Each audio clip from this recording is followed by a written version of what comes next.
persists. We end up having a whole weekend of nothing but mumbo jumbo. The only thing that was remotely interesting about this weekend, outside of the drama off the court, was Mac McClung in his three-peat dunk contest victory. Congratulations, Mac. Well deserved. You look like a 12-year-old who's auditioning or trying out to be the next pedio surgeon at the hospital, but you do well on the court. More athleticism than I.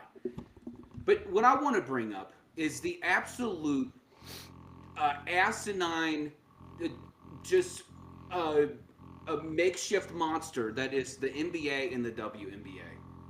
Well before we started this All Star weekend, Caitlin Clark was asked, "Hey, do you want to come join the 3 point competition?" And Caitlin Clark said, "Nah, I'm good." Her agent said, "You can't pay her enough to compete with your 3 point people." Which I gotta say, I watched that 3 point competition. She probably absolutely would have made it better to watch. And then Sabrina Ionescu says, "Hey, Steph, remember what we did last year? We're not doing that again. No way." And the NBA's like, "Please, WNBA players, please. The world hates us. We need you. We need you to come help us." And the WNBA said, no, I ain't helping you. Hear me roar. I am woman." Now, this whole thing, NBA, WNBA, is just absolutely ridiculous. Imagine having a household full of kids and you're having people over because you're trying to get the neighborhood. You want to know your neighbors. You want them to come over. You want your house to look nice. You want to smell nice. You want people to do a little wiggle jiggle in the clean air of your home. I get that. That's nice. You say, "Child, help me clean." Child says, "No, I ain't going to help you clean. What have you done for me lately except feed me and clothe me and give me shelter?" This is the same way that the NBA and WNBA is. Okay, the WNBA doesn't exist without the NBA playing, daddy deep pockets and funding this whole operation that we call, I don't know, a watchable sport, allegedly. And the WNBA returns the favor by saying, "Nah, we're our own entity. We don't need you." Okay, great. You know what I would love to see? I would love to see the NBA just say, "You know what, WNBA? All right, fine. Cut. No more funding. What are you going to do now without daddy's credit cards?" And the WNBA is like, "Oh, no, I'm not that much of a feminist. I love women. Help me." And NBA is going to be like, "Well, why don't you come and give me back what I've given you and come help with the NBA 3 point contest," which honestly wouldn't even help because the NBA is so boring right now. No wonder the neighbors don't want to come to your house. You're not likable. You have no one remotely close to interesting to sit there and say, "Now that is a bona fide star and I want to watch them." Quite frankly, the only one that was a bona fide star is out now for the rest of the season.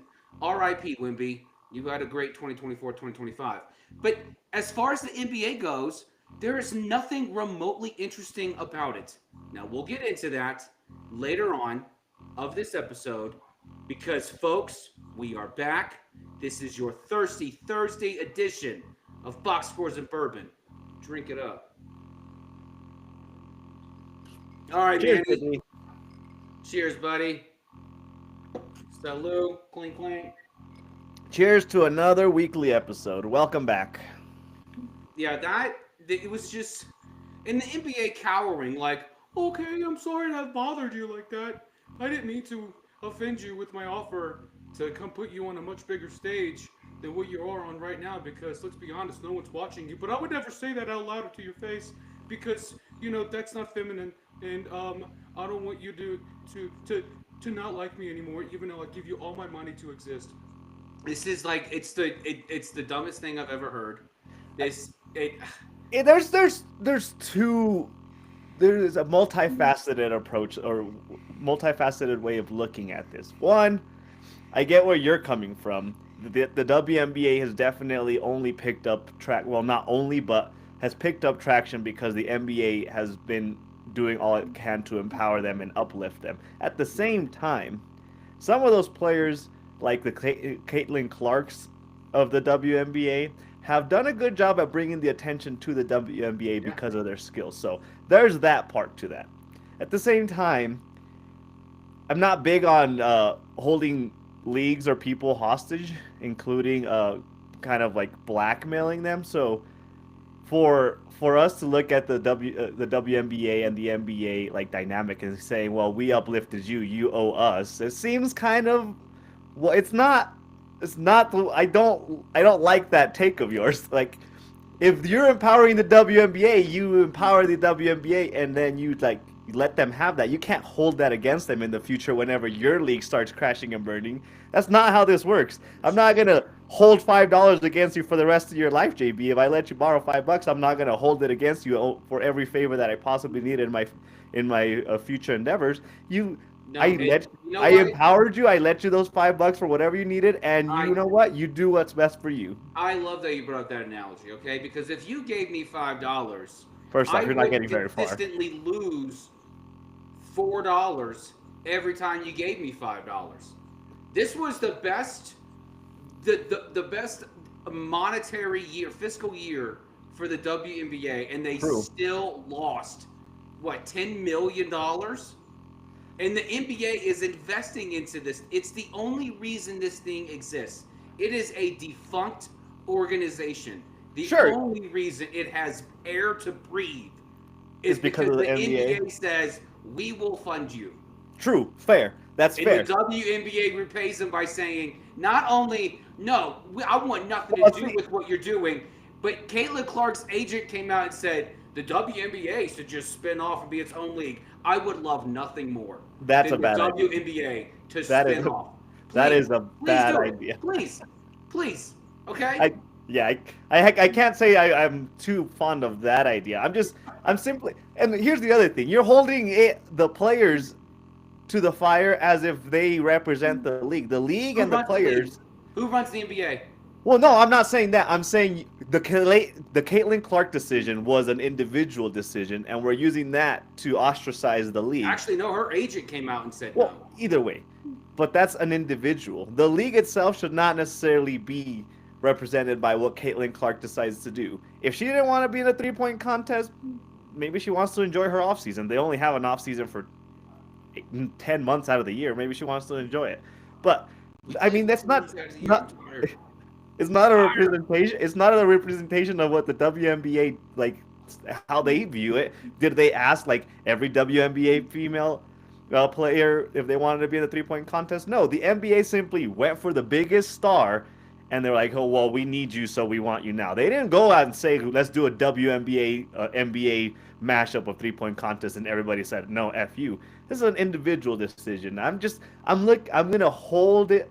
I'm gonna pull back a little bit on that because if Caitlin Clark doesn't feel like it's the best for her in a league, in a world where every athlete right now, especially in the NBA world, in the basketball world, every athlete puts themselves first Mhm. and their image first before the betterment of their team and their league. If she's doing the same thing, I'm not going to hold that against her, but I'm also not going to say the WNBA is at fault for Caitlin Clark not doing this. It's a whole different entity. No, She doesn't I'm not. I'm represent the not. entire I'm league. not faulting Caitlin Clark at all.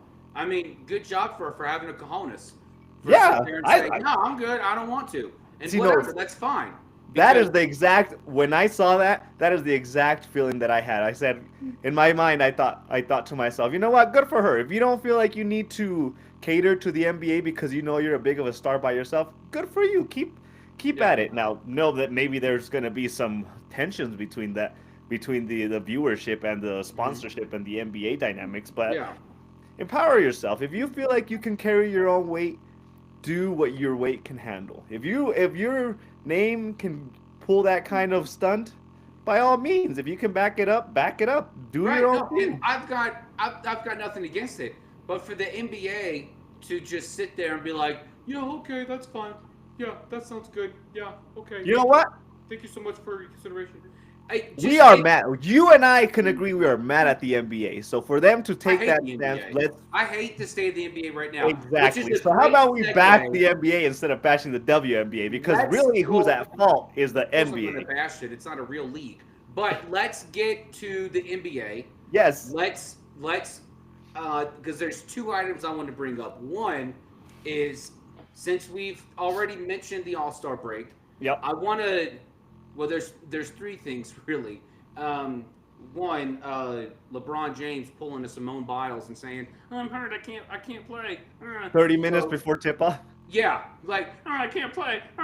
The story's not working in my body anymore. No, so now they got that out of the way. LeBron's a crybaby. The Yeah. second thing is, so Bill Simmons on his BS podcast talked about how he would fix the NBA All Star Game. Okay, and I Uh-huh. wish we had the technology to upload to play the clip right now for all of us to watch, but we can't. So you're gonna get my half-ass reiteration of what Bill Simmons had said. So what he had said was how he would fix the All Star Weekend is he would have he would have 24 All Stars, three 8-man teams. Okay, and so only two of those 8-man squads would would play each other on like with Friday night or some set or some such. Okay, so they would play on on on Friday night, and then you would have FIBA rules. You'd go 40 minutes. You don't have to play so long because it's hard to not be physical. I get it. Okay, whatever. And so you do FIBA rules, 40-minute long games. At halftime, you would do the 3-point contest at halftime, and then you would play the second half. The Hmm. second night would be the third of that 8-man pro team against the futures team. So those 8 men would play the futures team on the second night, and then you would have the dunk contest at halftime. And then if any one of the veterans complains and moans about it, they don't get to be all stars anymore for the rest of their career. They're not invited back. They don't I get to mean, come that back part I again. can get behind. But here, I was as the All Star came and went, and I blinked and I missed it because nobody cares about the All Star weekend in the NBA. Well, really, nobody cares about any All Star weekend across the board besides maybe baseball. But focusing on the NBA, I don't think the problem is the formatting. The problem is the effort that the players are wanting to make or Oh, put and into the game. that's part of it. And that's the part I forgot to mention. He said, let's do East versus West again. Let's go back to that. And then whichever conference wins gets home court advantage in the finals. I mean that's the home With court two advantage in the stadiums. finals I like because With two there has to stadiums, be though. a yeah. But how do you divide that into three teams then? Well, I mean, you sit there and say, okay, for for the two teams, for the West Coast team, for the East Coast team, and then we'll play that team that's playing the futures. They would Yeah. just be the remaining 8 best from West and East combined. So the bench plays The the bench, rising stars. yeah, the bench, yeah. Okay, interesting. See, I don't. I mean, the East versus West, I think, was the best way to do it because once you start building these like draft teams, it, I've seen a major decline since they started doing this like Team LeBron and Team Steph, and they draft their little buddies, and it's just a big show. That part I could get behind the East versus West because there's some incentive to represent your conference if you really can get the players behind wanting to care about their conference. But the other stuff I just again I go back to the fact that every time that I've watched the All Star game, it's the effort that is really the deciding factor for the low interest. They just don't Yeah, put in any effort whatsoever. yeah, The last time that I saw effort being put on the court at the All Star game was really the days of Kobe. That's because that man didn't know how to not yeah. lose. And that's what he brought up. He said, like, well, no, Ryan Russillo brought this up. I think it was the last time anyone really cared about the NBA was during the days of Kobe. Like that Hmm. was the last time anybody really cared about the NBA. And I don't disagree with him at all. No, I This don't. league has been run into the ground by the players. It has Yep. been run into the ground by the pundits who talk about the game. You Yeah. know who has zero say anymore, unless you're Tom Thibodeau running your team into the ground with no breaks during the entire course of the game? The coaches, Yeah. the execs, they have no more say in anything of how this game is played. And that's not even isolating it to the All Star break or anything like that. This is an This organizational is problem as as a a whole. whole. Yeah. This is And as a whole. This is why the product sucks. yeah. This is I, why it sucks to watch, and why it's even worse that Wendy's out for the rest of the season. yeah, that sucks. Because he was a rising star that he was putting that that competitive factor into the game once again. That was kind of falling off on the edge. So it sucks to see that he's going to be out for the rest of the year because even in the All Star game, although he was he ended up being like a second round like injury reserve guy that had to come in, which Mm-hmm. blows my mind that the level Yeah. of gameplay that he has, he's not even a bench player or a starter at this point in his career. But that's besides the point. Um, there was something that came across with the whole player empowerment that really resonated with me. And I hate to pin this on one player, and you could probably imagine what player I'm going to pin this on with the level of effort being put into the All Star game. If I gave you one guess on who I'm referring to, who would you think I want to talk about? LeBron. Yes. Ever since LeBron James came into his own as the face of the league, because there was a transitionary period during the Kobe era, and Kobe was the face of the league, of course, and then LeBron was second chair to that time, and then once Kobe left, LeBron became the face of the league. Ever since that point, LeBron started dictating the amount of effort that was really going to be put into the All Mm-hmm. Star game, starting by not wanting to play, reserving himself because of injury or just Mm-hmm. the body needing rest or the Yep. minimal effort because we've seen that LeBron James doesn't really put in 100% effort into a Yeah. game as competitive as he wants to say he is. I don't know where that competitive nature goes during All-Star break, but he is the one that started pushing that across the table as far as, well, I'm the face of the league, tell me otherwise, I don't have to try for this game. And it Yeah. empowered every other player to be able to say, well, if he's the face of the league and you're not forcing him to do it, why should I put in And effort? that is what's wrong with the NBA. For a nobody to look at the premier of the sport at the time, saying, "Well, the premier's not doing it. Why should I, the nobody, have to Yeah. adhere to this?" You Mm-hmm. don't see that in NFL football. You don't see that in Major League Baseball. You don't hear about it in hockey because sadly, not many people watch or listen to hockey Yeah. as much as they should. But that's what's and that goes back to my point. The players run this league. When Yeah. you let the nobodies of the league dictate what how the league was going to perform and operate, you lost the entire grasp. You lost any argument you had as to why your league now is unwatchable. Yep. Yeah. No, you're right. So I have an alternative All-Star resolution to the All-Star game that I came across. Don't have Uh, it. I do have one. No, don't have one. Oh, don't have That's it. the resolution. Don't have one. Yeah, just cancel it at Just this have point. Matt McClung do dunks for half an hour. That's There all you we go. need. Yeah. Yeah. And he's Bring bringing back back. Vince Carter. Let Vince Carter and Matt McClung have a dunk contest. Speaking of the dunk contest, before I dump into this, I didn't realize, well, that LeBron James in his historic career and all this flashy player that he's been throughout his career with his dunks and great plays, he's never once competed in the dunk contest, which blew my mind once I came to the realization that that's the case. But once again, goes to show that if the players don't care, He doesn't if care about the game. he does, I know that. These That's players don't care about the game. They what care about I themselves. I'm bringing that up for that reason. But the solution that I liked was making it the U.S. versus the world All Star game. And here is somebody broke it down as far as who the starters and the bench would have been. The Mhm. starters for the U.S. team would have been Jalen Brunson, Steph Curry, Jason Tatum, LeBron James, and Anthony Davis. Okay. The world team would have been SGA, Luca, Giannis, Victor Wembanyama, and Nikola Jokic. Okay. That would have Yeah. been a great matchup. And And then in the world would have won. that is my point. Because so tie that to the fact that the last since 2018, the NBA MVP winner has been an international player with Giannis, Joel, and Nikola Jokic winning the Yeah. MVPs for the last since 2018. Mhm. Tell me if there's something that drives players more than anything else, it's representing whatever they stand for. Yeah.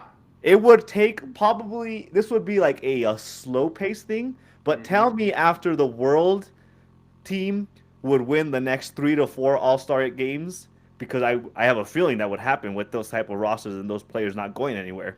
Yeah. After those 3 games of getting the USA team getting obliterated at the All Star game, tell me there's Hmm. not going to be every single marquee name signing up to be on the USA team and wanting to represent just to be able to I bring don't think name back so. to their.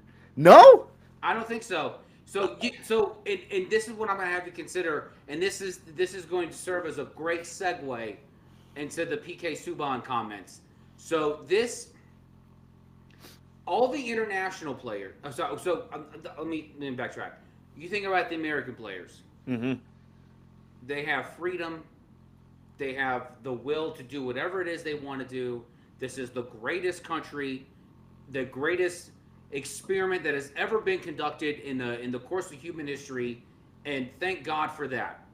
And so you have this, and you have these players who were born here, who were raised here, who play basketball and go to the NBA and think, I've made it. I've won my millions. That's fine. I've already earned it. I've made it. Mm-hmm. Let's go to the international side. These guys play basketball with the hope of being recognized to even have a chance to not just play pro basketball, but to live in America.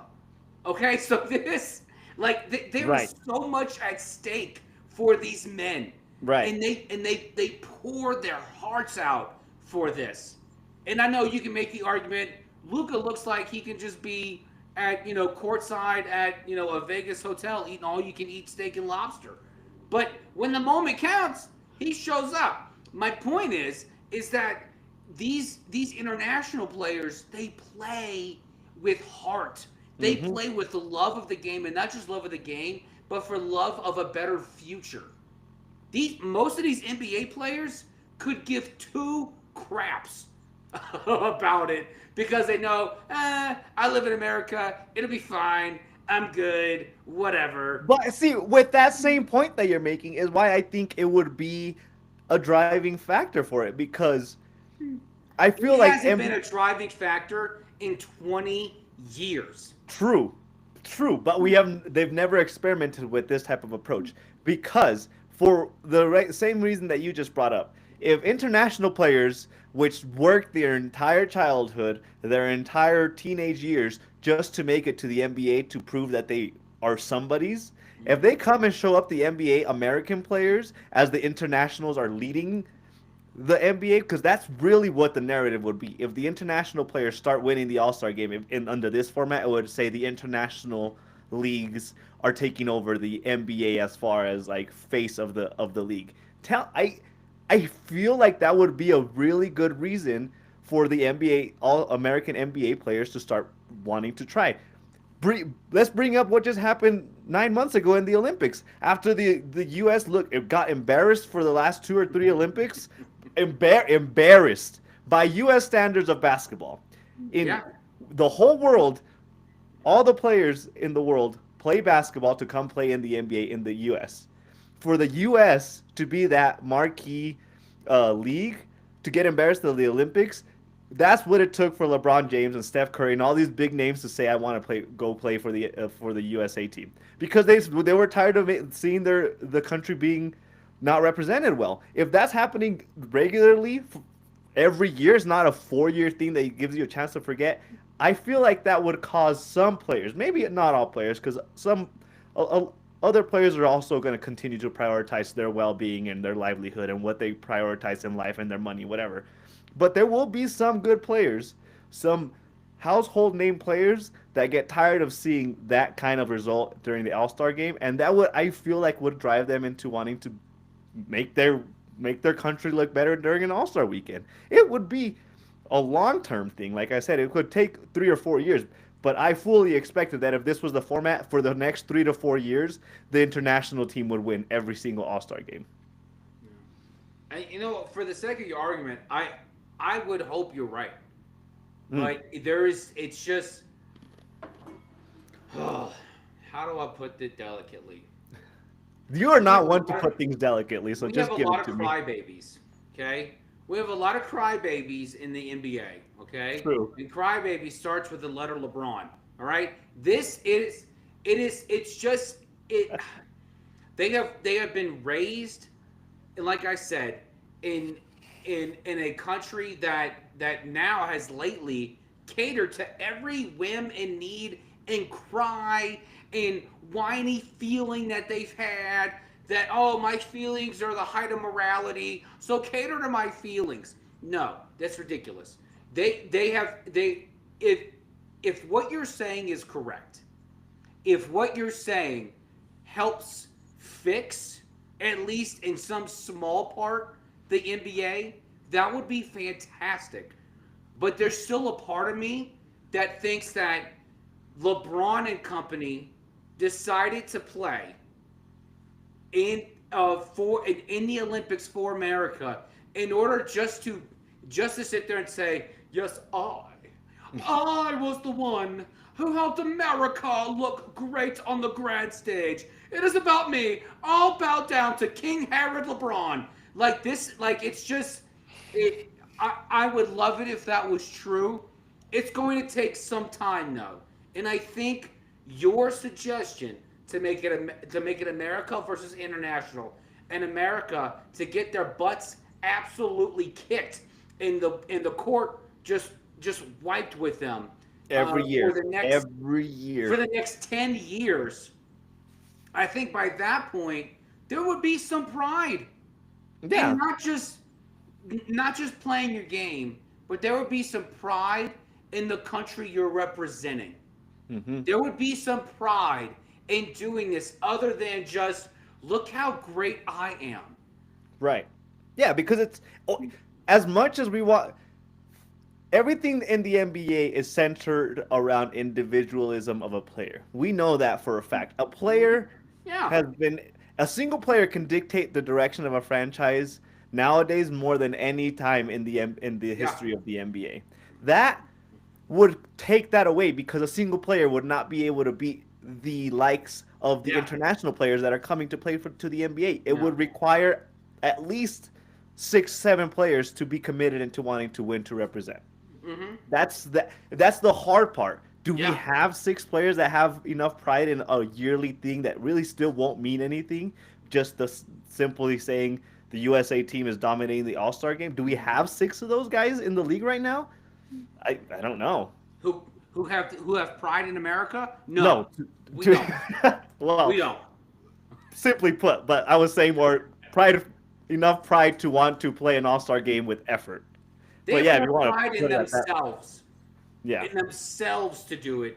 If it was the U.S. against the world, Hmm. which honestly it shouldn't even, like, in that is at the core, I believe, to be the issue with the NBA. Like I said before, these guys only care about themselves. That's Hmm. why LeBron, 30 seconds before tip off, said, "Hey, I'm not playing any All Star game." Like, so it's, it, because of that, when they're only looking at themselves, when they're only looking at how great that they can be, just as individuals, as opposed to let's come together as a team. Let's take pride in the product that we're going to put on the court. Let's focus on, hey, here's a novel idea. Let's not play exec. Let's play basketball player.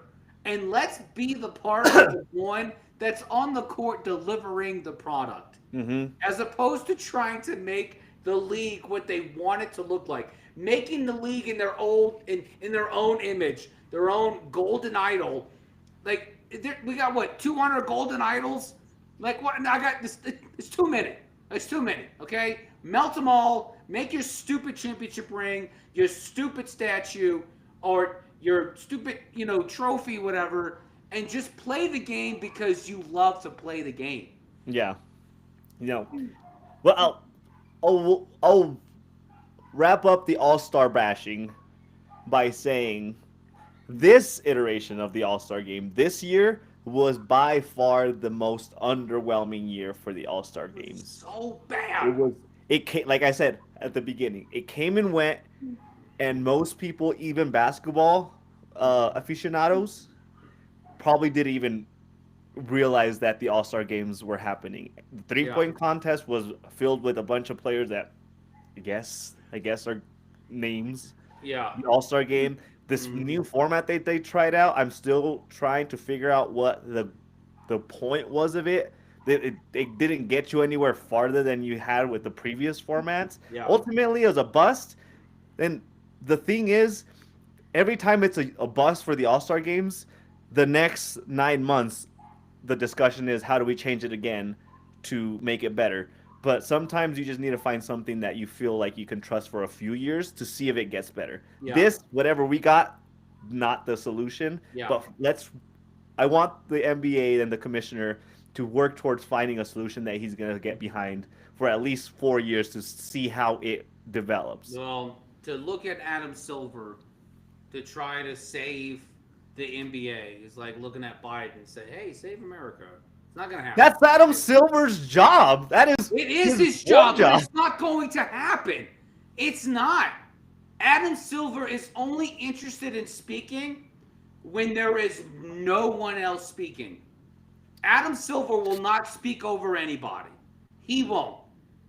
If one of the star players of the NBA is speaking about something, Adam Silver's taking a back seat. He is taking a back seat.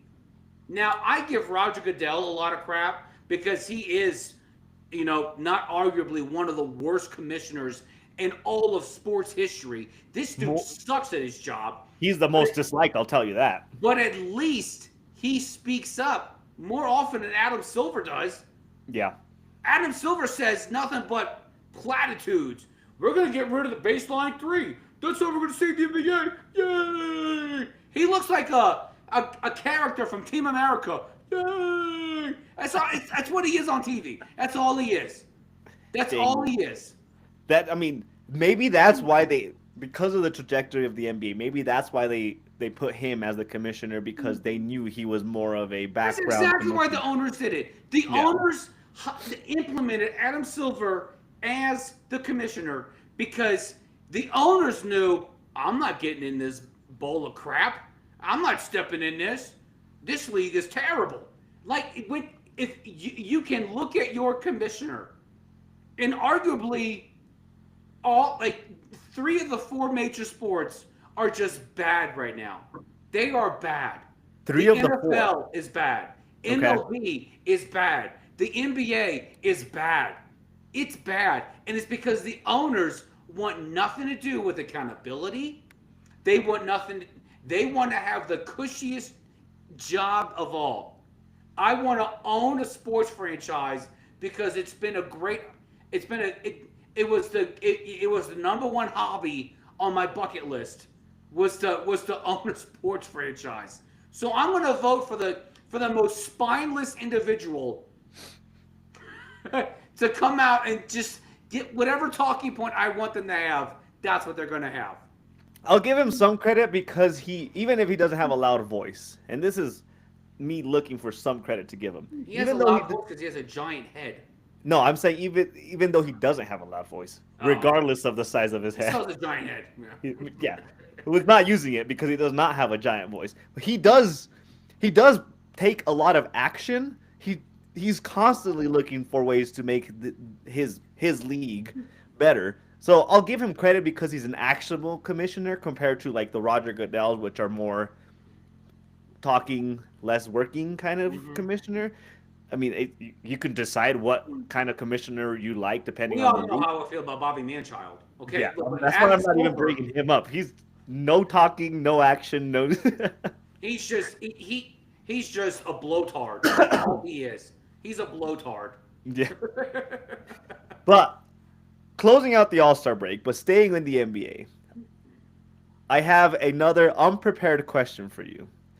With the sunset on the horizon for the two biggest names in NBA, the LeBron Mm-hmm. and the Steph Curry of the Mm-hmm. NBA, with both of them being on the tail end of their careers, who would you say needs a championship, one more championship before they retired more?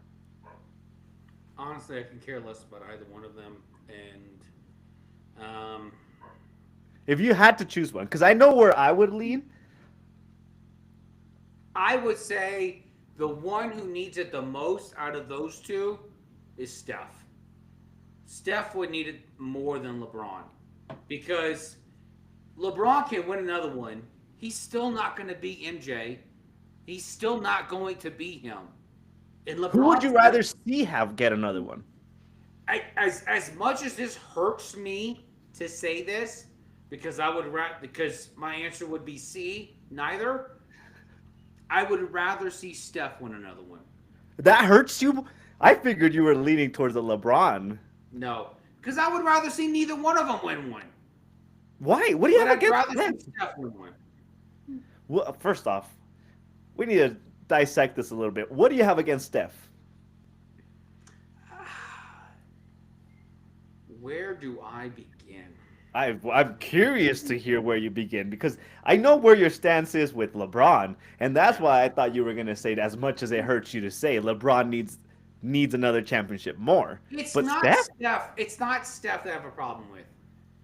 It's Golden State. And to be more specific, it's that wuss, Steve Kerr, okay? That's who I have a problem with, okay? I want nothing more than Steve Kerr to not win another thing in his NBA career. This dude is so spineless. He is so, oh my god, I cannot stand listening to him. but don't tag that onto Steph. That Well, Steph we're plays on talking that team. we're And talking players. Steve Kerr is going to get the credit, okay? And you know what he's going to do? He's going to cry. He's going to be so undignified on camera, just crying like a little girl. And I'm like, be a man. For once in your life, be a man. But as far as Steph goes, I've had nothing wrong with Steph. Okay. Steph as an individual, I've got no problem. And honestly, like Steph comes from NBA royalty, so it's not Yeah. like I mean, like it's not as if he just like was elevated just because. No, like Steph is great at his craft. He's fantastic at his craft, and so out of the two, out of LeBron and Steph, I'd rather see Steph win one because I honestly think Steph needs to win one because He has LeBron, four. huh? He has four. So why would he need the fifth? Because he's been overshadowed by LeBron for so long. So you think he needs it to be able to surpass LeBron? Is that what your take is? I just think he needs it to be able to. Okay, so think 10 years down the line, Yeah. okay, and you think about the NBA today. Who are they gonna associate the NBA today with? LeBron or LeBron. Steph? LeBron. It'll be well, Okay. I don't know. That's not as easy of an answer because as much as LeBron has been the face of the league, Steph has been the reason for he's the reason that the NBA has been revolutionized to what it is now offensively, not defensively, offensively. The NBA is what it is now, and the players that are making it big now are because they've followed in the steps of what Steph Curry has done. So that's not a simple answer, but if you're And asking me honestly, who's like going to represent I would love Curry to win because even 10 years down the line, it'll this generation of basketball will still be associated with LeBron. At least Curry knows, hey, I won one more than you did. So like I just so it'll be like the little caveat of like, well, who was better? Yeah. There'll be an asterisk, but LeBron will probably be commissioner. He'll erase the asterisk. So whatever. I dictate myself the GOAT. Yeah. I declare. I was not elected, but I am the greatest. I sell Sprite. So it's just I would rather see Steph do it because honestly, Steph is way more likable. He is. Than LeBron He's is. because he doesn't do the public image thing like LeBron does. He doesn't open his mouth. He doesn't cry. He doesn't wear stupid hats at his press conference. You're hating on hats now. Yeah, I mean, LeBron wears stupid hats. So but like, Steph is much more likable, and like I said, he comes from a line, of NBA. Just it's in his blood. Yeah, it's in his blood to play. And True. LeBron's trying to force this and is saying Bronny's the next me. Well, okay, awesome. You wanna you wanna you wanna hitch your horse to that wagon? Yeah. Fine, Good luck. fantastic, do it. Because I don't remember LeBron being this bad when he was a rookie. I No, I'm pretty remember sure he LeBron being carried pretty damn carried good. he carried Cleveland to relevance his rookie year. So the comparison is not there. But Bronny ain't leading anyone anywhere. no, I want to stick. For some reason, this conversation has been on my mind all week. So I want to stick to having this conversation, and I have a scenario for you. Okay. Sticking with the Steph Curry and LeBron conversation. If I gave you the money and you got to build a team from scratch, and I told you the only thing you have to do is decide you have to get one veteran to build around, who would you rather take? LeBron James or Steph Curry to build a team around as they are with their leadership skills, because they're completely different. We just talked about how Yeah. Steph Curry was not the public eye Yeah. figure, but he was more of the on-court presence. LeBron, for his entire career, has been the Mhm. presence in the public eye. And Yeah. to give him some credit, Mhm. from everything that you hear about players that play with him, he seems to be a good leader of players.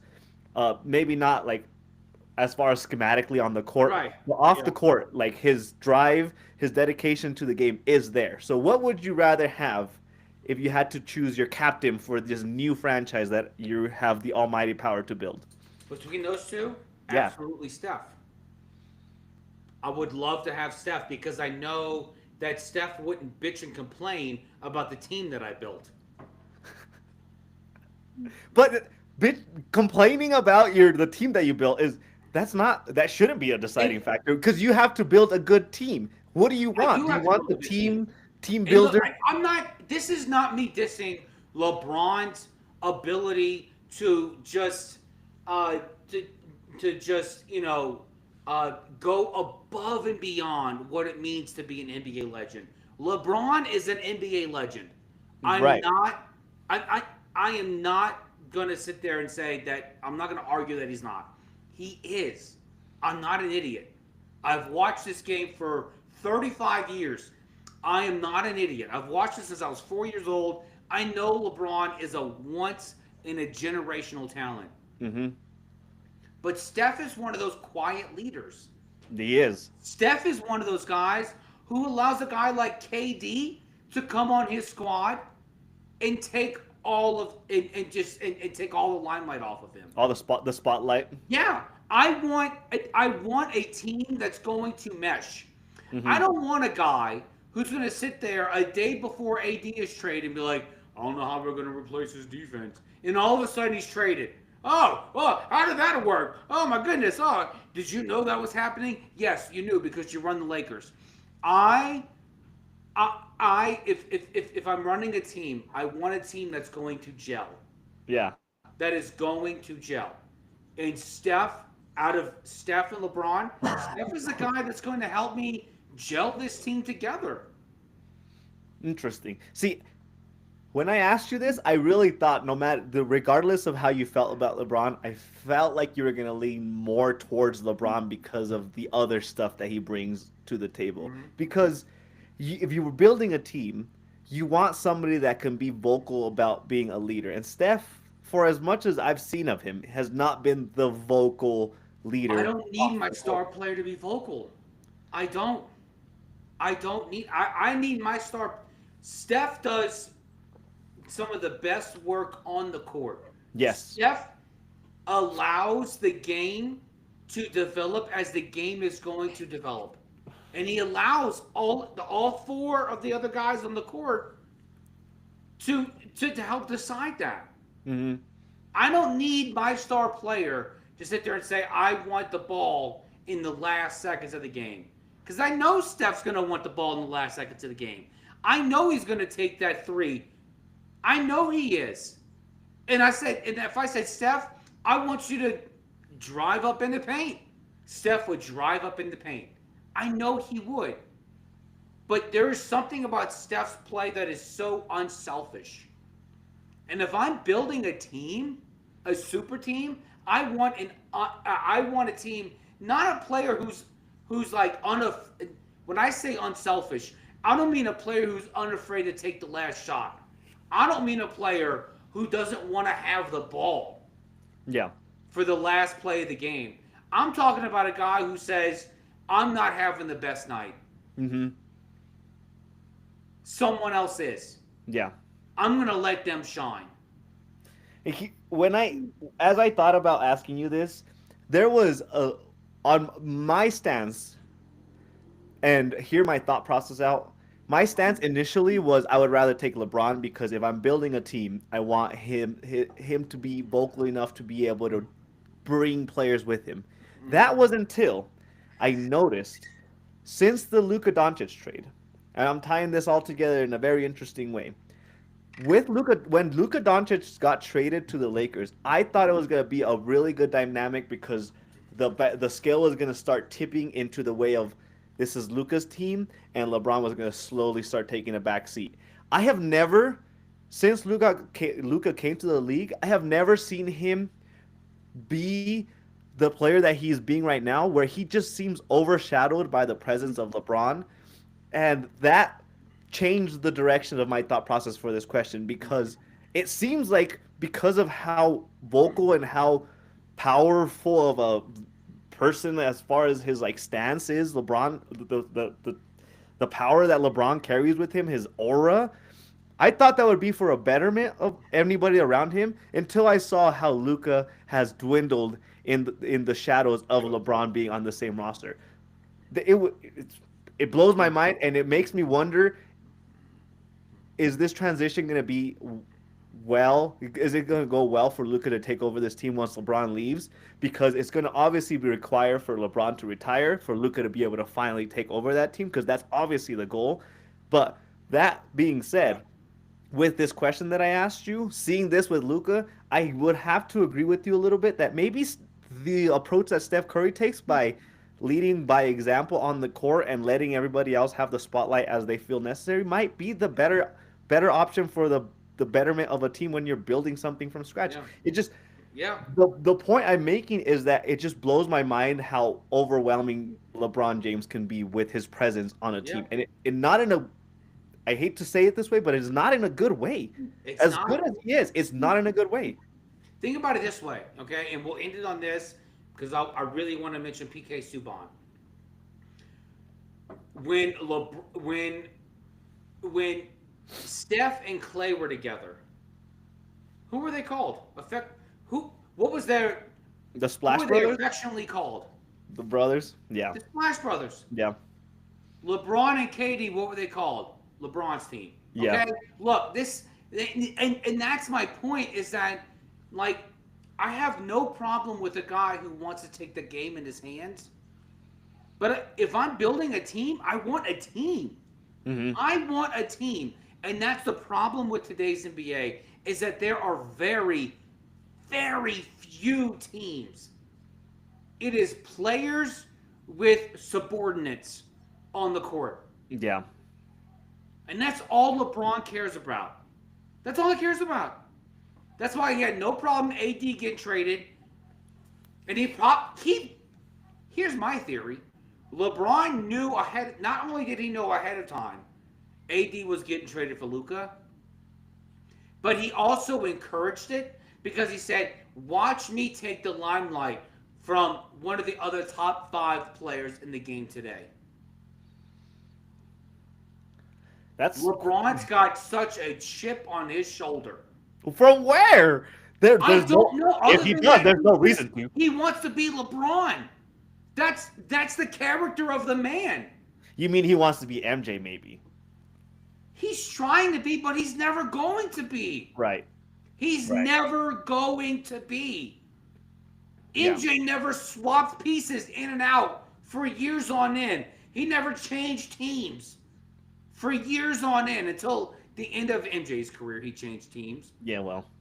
but for the better part of MJ's career, he was with Chicago, Hmm. Scotty, with Dennis, with Steve Kerr. Like it was like he was This was his squad. Yeah, you're right.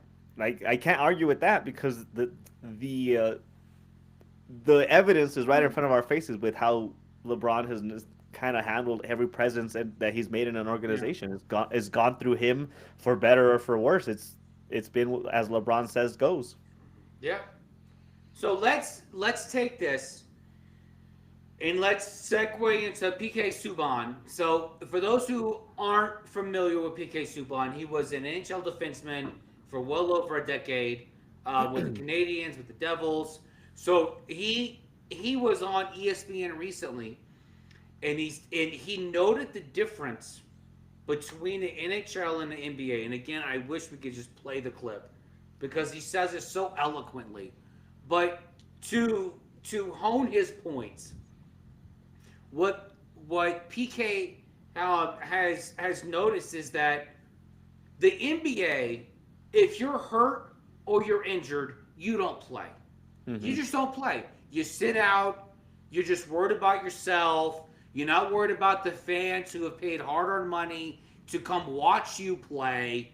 And I've been a victim of this too. I've seen this. But then you go to the NHL. If you're hurt or you're injured, you know what you do? You play. You play. And his point was that's why Four Nations is so successful. That's why this whole format of having four nations come together and play hockey is so successful because these players care about the game.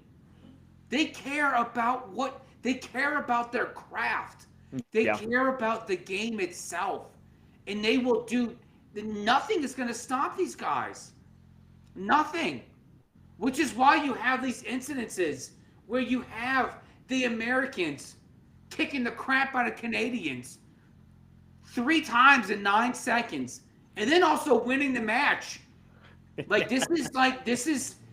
you have this because they not only do they care about the craft, but they care about the game.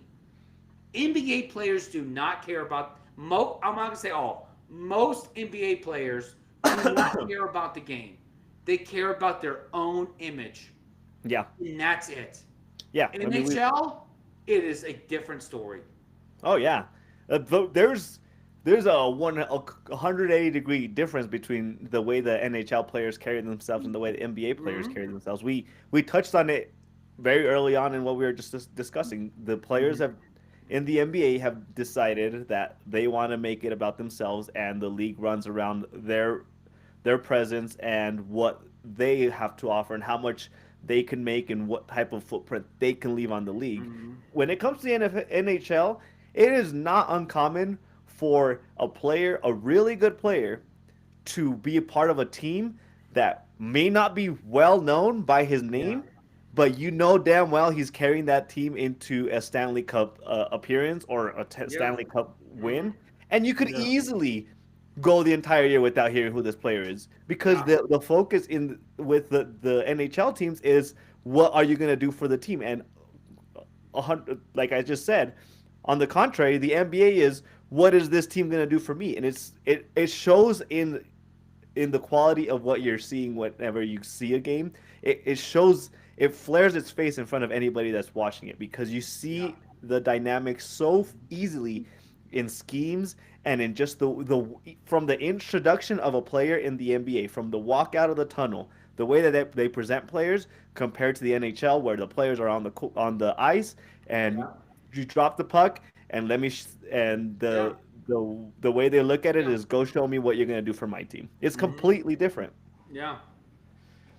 So with that, final thought: Canada, you're tired of being heard of the 51st state of America. Why don't you quit dissing our anthem? Quit dissing it. Okay? FAFO. There is allegedly, it's alleged that during their first encounter, the Canadians booed. Well, this is a fact. There was the It's booing in not a the legend. arena. It happened. That's why I'm saying this part is a fact. There was some boos happening during the American national anthem, which proceeded with 3 fights in 9 seconds at the moment the puck dropped. Now, do we know if those two are connected? Yes. No, we We know. don't know for sure. We know. for certain those are connected.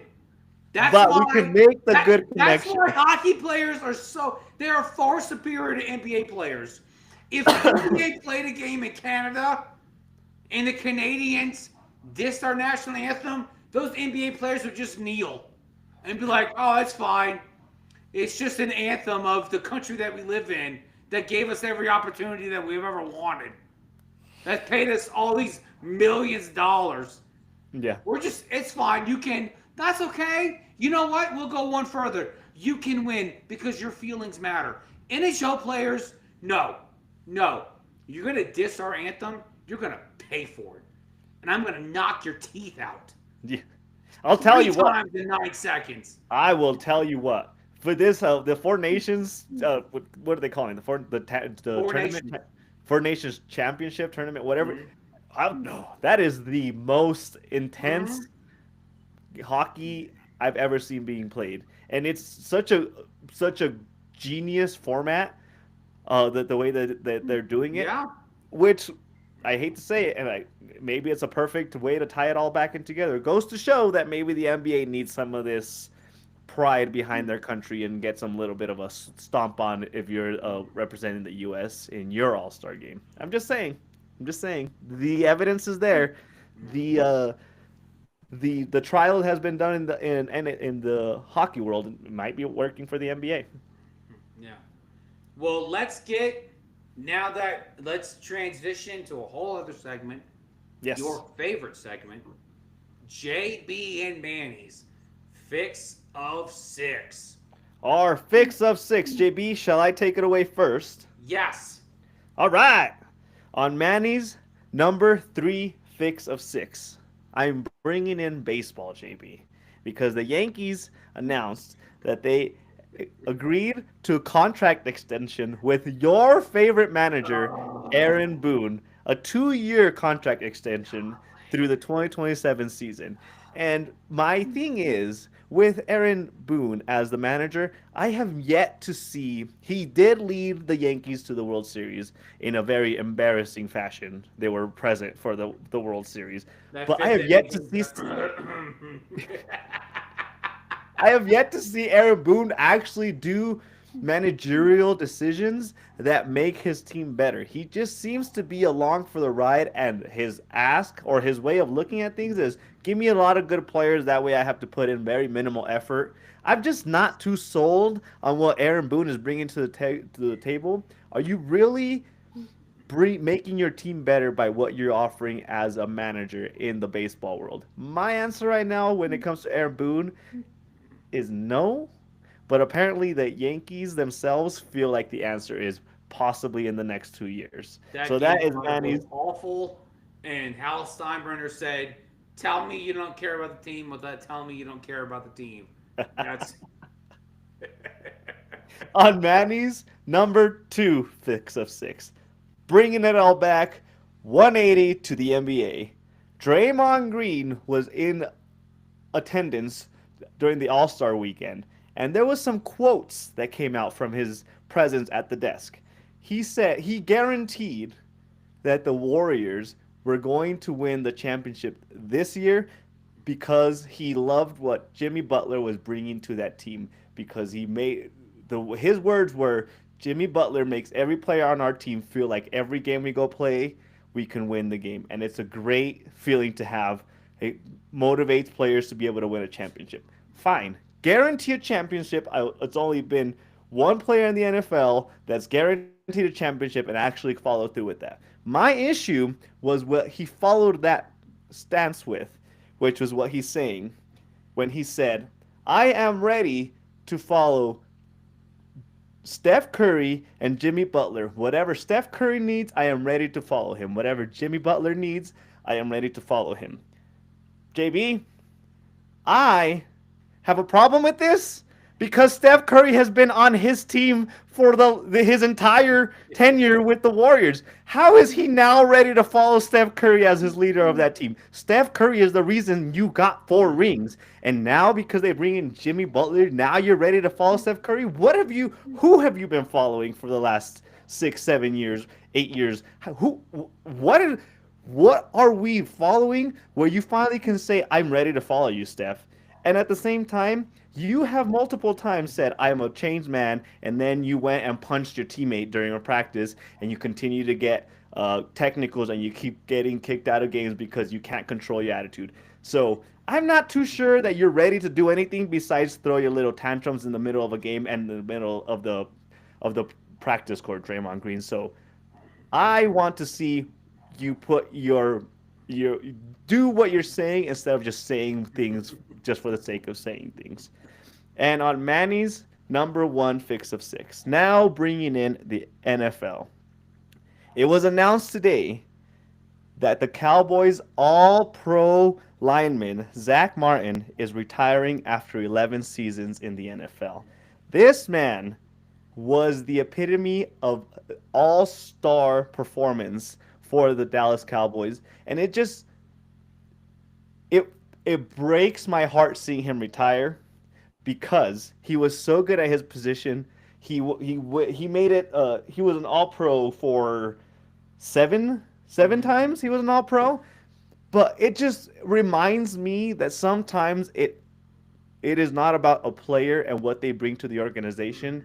It is about how an organization lets good talent go to waste. Because Zach Martin, the amount of talent that he brought to that offensive line of the Dallas Cowboys, Mhm. the amount of stability and leadership that he brought to the offensive line. I remember when they drafted him, he was the stabilizing factor for that line no matter who retired and who they plugged in. And all that went without him even getting a sniff of an NFC championship, which again goes to show that sometimes organizations do a really good job at wasting a good players' talents and letting it go to waste without any type of real success in their career. And that is the way I am going to close out my fix of six. JB, take it away. Yeah, so just a caveat on your Draymond Green, there's an old adage that the frogs that croak are croaking for the ones that are most miserable. Draymond is croaking for the one degenerate that is most degenerate than him, and that is Jimmy Butler. JB's fix of six, number three. Ted Williams has played, he played 437 games during World War II whilst fighting in it. Anthony Rendon can't even just muster up the energy to get off of his couch and put down his cheese puffs to play 260 games in the same amount of time. Give me those two I, numbers again, JB. Give them to me. 437 for Ted Williams Yeah. fighting in World War II. Yep. Part-time And baseball. Anthony Rendon playing in 257 games. I bring this up because Rendon has got ahead of all the narrative and said, "Oh, hey, I'm yeah, I'm hurt. Yeah, my shoulder hurts. I can't play. I have never going back to the NBA talk. This is ridiculous. There, if you're hurt or you're injured, you still play. In the words of Aaron Rodgers after watching the Enigma documentary on Netflix, just remember that once you put the log down, you'll be just fine. Anthony Rendon could care less about baseball. He may as well be LeBron without any longevity or any endurance. That's who he is to me. JB's fix of six, number two. The ABS, the automated ball strike zone system, is supposed to be coming to MLB no earlier than 2026. I bring this up not because I'm a fan of it. I'm not. I love human fault, okay? I'm a human. I have faults all the time. I love being able to compare my faults with other faults. The one thing that I will say that this is that I'm bringing this up is that they said that the K zone, you know, that digital box that they bring up in the middle of the catcher's mitt on MLB telecast, will be done with. And if there's one thing I can agree with the ABS, it is this. I hate that stupid strike zone. I hate it with the passion of 1,000 suns. It has been in front of my face for 23 years, and it will be in front of my face for 25 years before the ABS comes into play. There is nothing worse than watching a game and me as a fan of baseball being told what a strike is. I know what a strike is. You don't need to put it on the TV. You don't need to put it on the TV for, average Joe who watches the Braves game 5 times a year for him to feel like some savant, some genius at the water cooler at work. I hate the strike. I hate that little image. Get rid of it. And you know what? While you're at it, get rid of ABS too. Let the umpires do what they're going to do. JB's Fix of Six, number one. Clinton Portis, that's right, the Clinton Portis of the Miami Hurricanes and the Washington Redskins and nothing else, is now the running backs coach for Delaware State under Deshaun Jackson. This excites me to no end because not that I'm a big fan of Clinton Portis. I love watching him in Denver. I love watching him in Washington. He was an underrated running back during his time.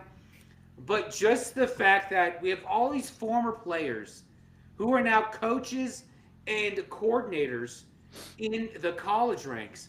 We have Marshall Faulk and Warren Sapp under Deion Sanders at Colorado.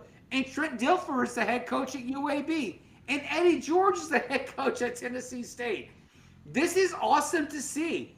Like as a 39-year-old male who has watched these players play while Manny was in diapers, it is awesome for me to be able to witness these guys go on to their next stage of life.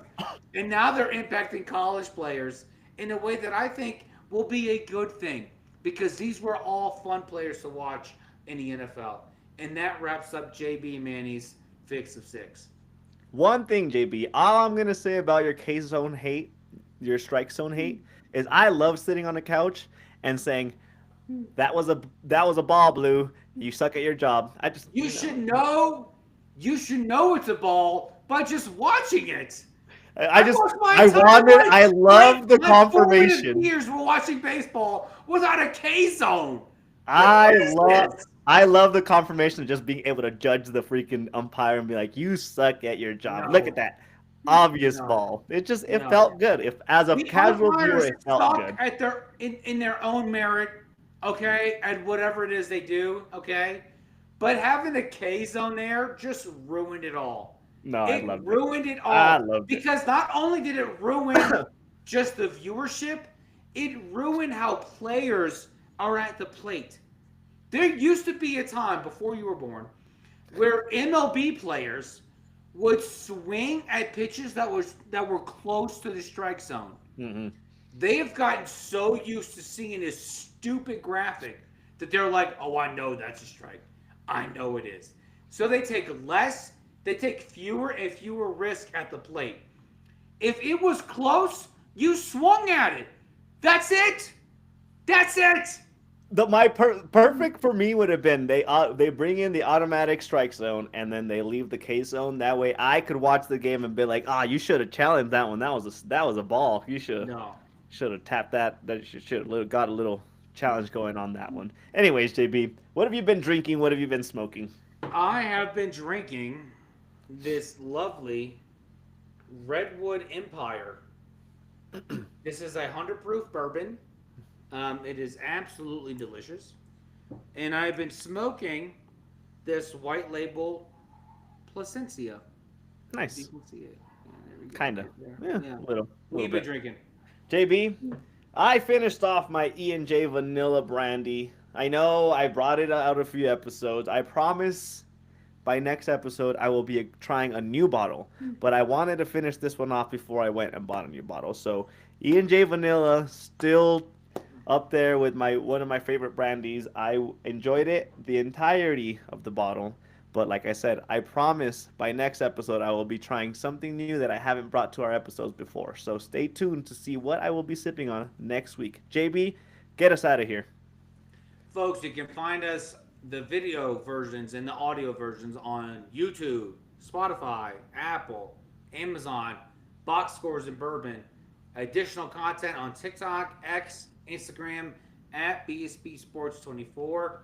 And until next time, folks, stay thirsty. Cheers, everyone. Ciao.